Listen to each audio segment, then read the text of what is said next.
സർക്കാരുടെ ശക്തമായ സമ്മർദ്ദത്തിന്റെ ഭാഗമായി നൽകിയിരുന്ന മുഴുവൻ ആനുകൂല്യങ്ങളും തിരിച്ചെടുക്കുന്ന തരത്തിലുള്ള ഉത്തരവുകളാണ് ഈ ഗവൺമെന്റിൽ നിന്ന് കടന്നുവന്നിരുന്നത്.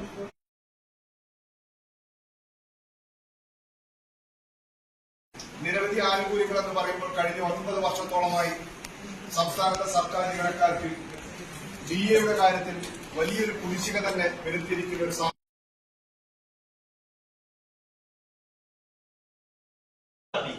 സമരം 2024 ജനുവരിയിൽ സമരം നടത്തിയപ്പോ എല്ലാവരും പരിഹസിച്ചു.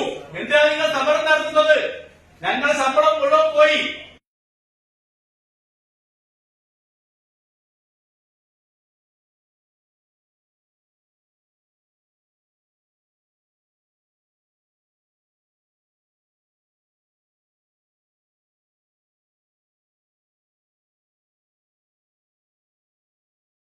കിട്ടിക്കൊണ്ടിരിക്കുന്നില്ല. 6 ഗഡു 7 ഗഡു 8 ഗഡൊക്കെ ഡി ഒരാൾക്ക് പെൻഡിംഗ് ഉണ്ടാകുക എന്ന് പറഞ്ഞാൽ നിങ്ങൾക്ക് തന്നെ കണക്കൂട്ടിയാൽ അറിയാം. നിങ്ങളുടെ ശമ്പളത്തിൽ ഓരോരുത്തർക്കും 6000 7000